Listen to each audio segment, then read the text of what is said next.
Good evening, and thanks for joining us on all of our digital platforms this evening as the Kavanaugh hearings continue on broadcast. I'm Elizabeth Rollins, giving you a live look outside from the WTOC RPI Roofing Downtown Savannah Skycam and a look at the live radar. Our First Alert weather team is tracking the chance of showers and storms in parts of the coastal empire and low country. Let's go straight to meteorologist Jamie Ertel. Jamie?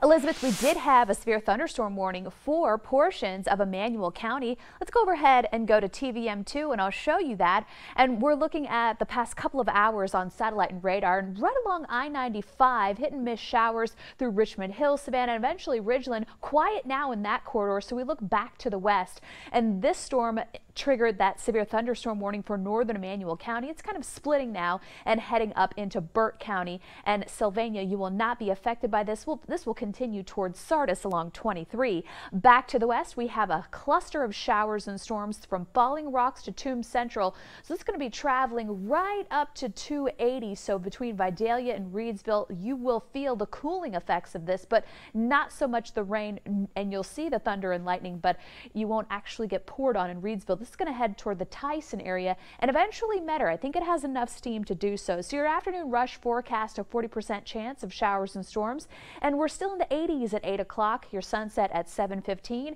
Your First Alert forecast detailing the weekend is in minutes. Savannah police responded to 3 reports of shots fired and 1 shooting in the last 24 hours. These incidents happened all over the city.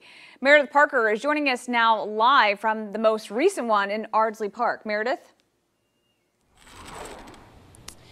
Elizabeth, Savannah police would not tell me exactly if they are dispatching more patrols or extra patrols to 53rd and Beatty, which is where I'm standing right now. However, they said they are monitoring all 4 locations where these incidents happened yesterday, and they will be, quote, dispatching accordingly. Shots rung out across Savannah Wednesday. Police took reports of random gunshots fired in 3 different locations, and a 4th on Chevy Chase Road where a man was shot in the leg and taken to the hospital.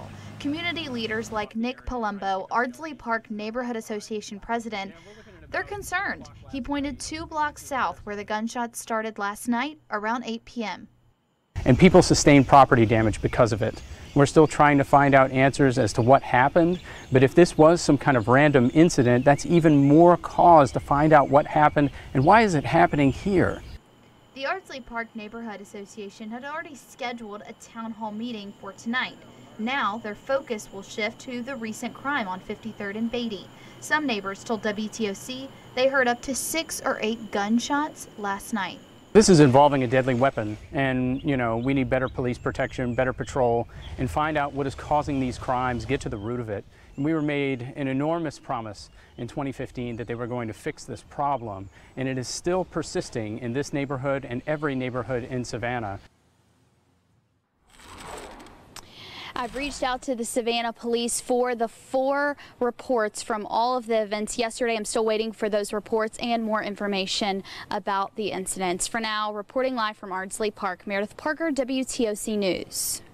Like Meredith was saying, the Ardsley Park Neighborhood Association is holding a town hall meeting tonight. Among the topics that they'll discuss will include the recent crime. It will happen in less than an hour at the First Presbyterian Church at 6 o'clock. We have a breaking news update in Savannah where a construction worker hit a power line with an excavator. It happened at MLK and River Street. Savannah Fire says the incident caused a power line to fall across the top of a vehicle and trap the man inside. Crews were able to get the man out. Fortunately, he was not injured. Bluffton police are searching for these 2 men who have warrants out for their arrest in connection to a shooting that happened on Albert Green Lane more than a week ago. Police are looking for 30-year-old Sherrod Green and 23-year-old Jelani Minifree. 1 woman was injured in the shooting. Police say after speaking with witnesses, it was discovered that an argument was taking place between several people when the gun was fired, striking the victim. If you have any information or know where these 2 men are, you're asked to call police right away. Dr. Christine Blasey Ford telling the Senate panel she is 100% certain Supreme Court nominee Brett Kavanaugh sexually assaulted her when both were in high school. Dr. Ford spent half the day testifying. Judge Brett Kavanaugh's testimony is now underway. Nicole Killian reports from Capitol Hill.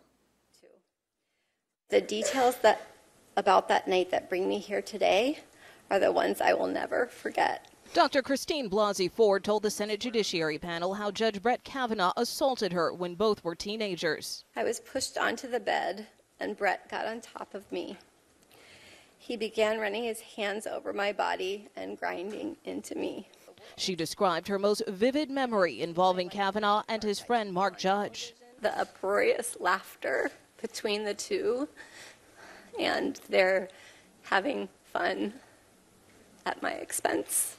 Blasey told the panel she struggled with the decision to come forward, but felt it was her responsibility to tell the truth. Democrats asked Blasey their own questions while Republicans filtered theirs through a hired sex crimes prosecutor. By midday, Republicans expressed fury with Democrats, who in turn criticized them for disallowing additional testimony. Our colleagues on the other side of the aisle will not allow that polygraph expert to be heard by the nation, and they also won't allow Mark Judge to be subpoenaed. I'm very suspicious of how this unfolded, and I'm really upset with my colleagues for sitting on this so long. Judge Kavanaugh was sworn in this afternoon, telling the panel he did not assault his accuser or anybody else. I was not at the party described by Dr. Ford. I've never sexually assaulted anyone, not in high school, not in college, not ever. Blasey requested not to be in the room for Kavanaugh's testimony. Nicole Killian, CBS News, Capitol Hill. An anonymous note reading, "Good luck, Dr. Ford," was left on the table in the hearing room before her testimony got underway. City of Savannah is looking at the possibility of implementing distance requirements between convenience stores licensed to sell alcohol. Today, city staff proposed a few ideas to council to get feedback. Sean Evans was in that meeting and joins us now with why this possibility is even on the table. Sean?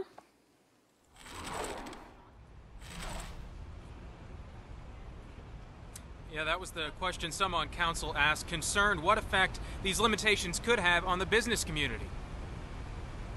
So City Attorney Brooks Stillwell stepped in with an explanation. He said over the 6 years he's served as city attorney, looking back at nuisance cases in neighborhoods, the city has had more problems with convenience stores than any other types of businesses. Stillwell pointed out much of the problem starts with the state-permitted lotto machines inside of some of those stores. The problem is when you get the people standing around in there gambling for a long time on those machines, they start buying the beer and drinking the beer in the store.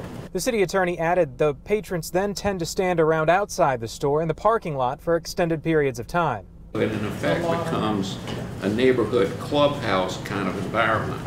And we have several neighborhoods, and y'all have all, I'm sure every one of you have one in your neighborhood, your district you can think of, where we've got 2 or 3 of these type of facilities within a block or 2 of each other. From a policing perspective, Savannah PD had this to offer on the notion of distance requirements. From the police standpoint, we look more at the business itself and the operations and how they operate.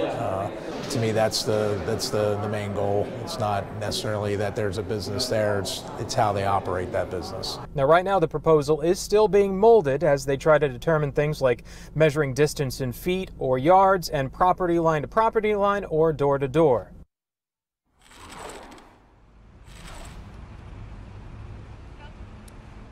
Also, businesses already with an alcohol beverage license in compliance will be grandfathered in, meaning regardless of whatever distance requirements are determined, they'll still be able to keep that license.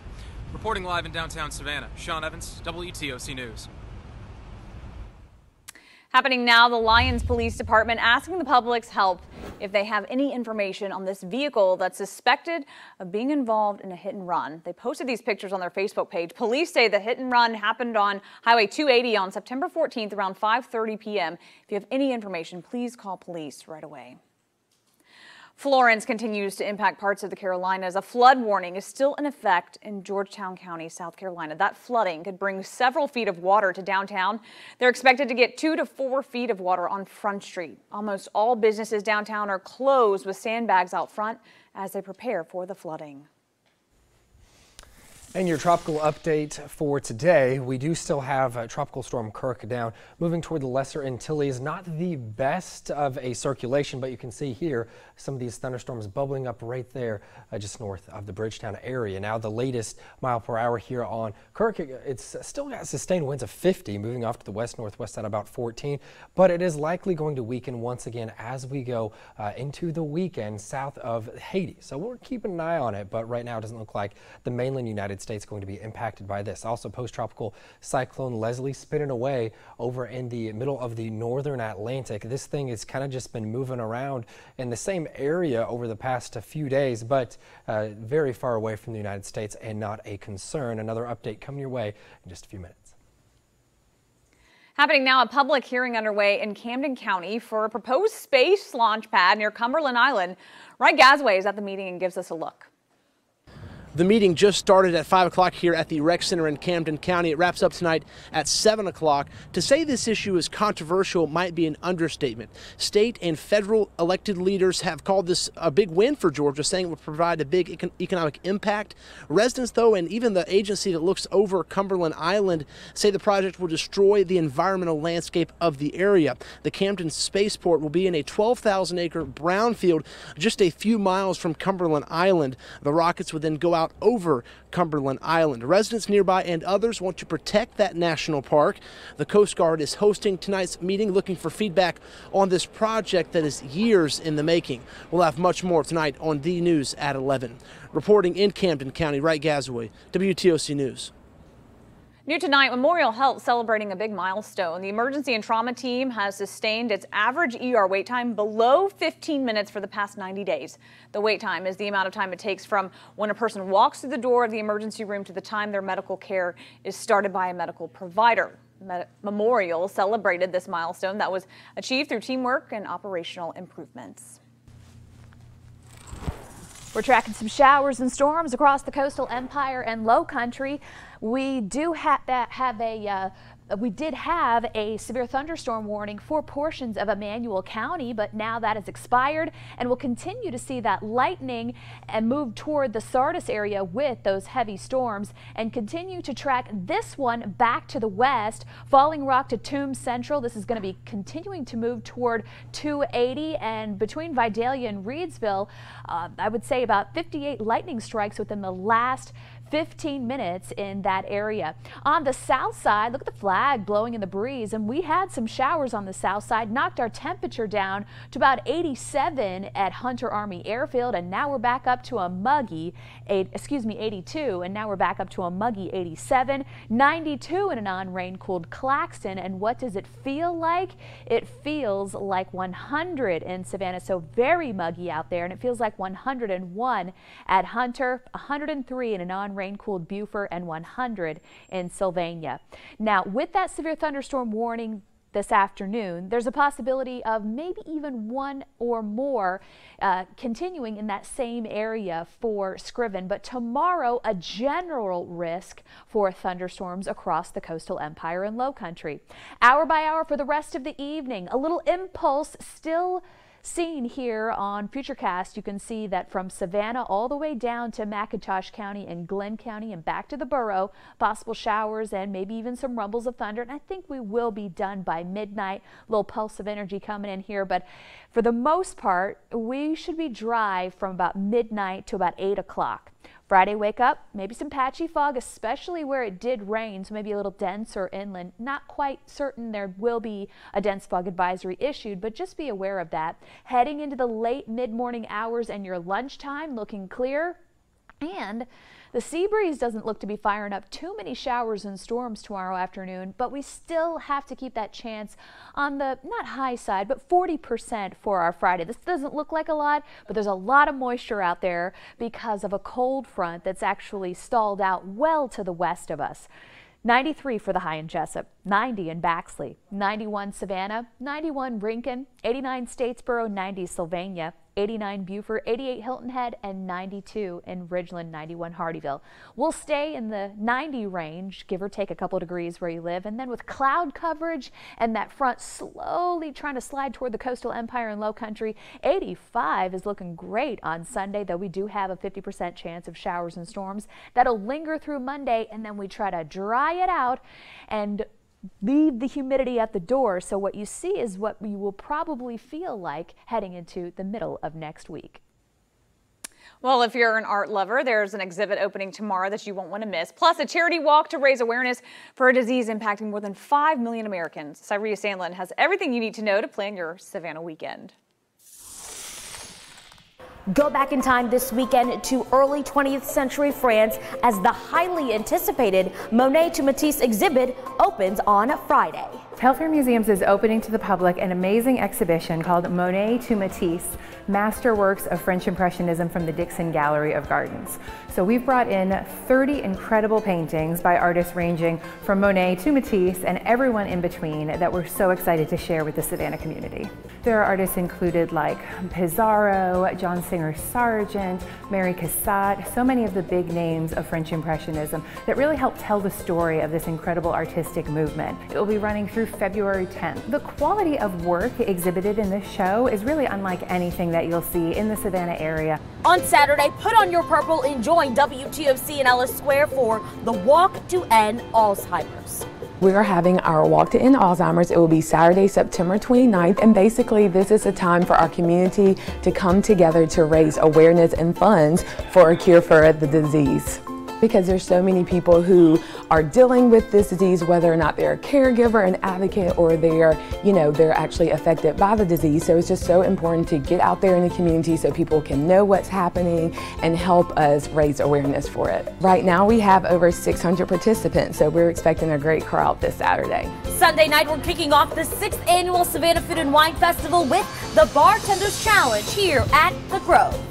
Bartenders from around Savannah will whip up their best craft cocktails to impress a panel of judges. The recipes include several different sponsor spirits, and the public is invited to come out and cheer on the competitors. 5 winners from the preliminary rounds will go on to compete at the Savannah Speakeasy in November. And don't forget, I want to see your pictures. Let me know what you're doing. Use hashtag Savannah Weekend. In Savannah, Cyria Sandlin, WTOC News. Thanks for joining us on our digital platforms for The News at 5. We'll be back in just a few minutes for The News at 5:30.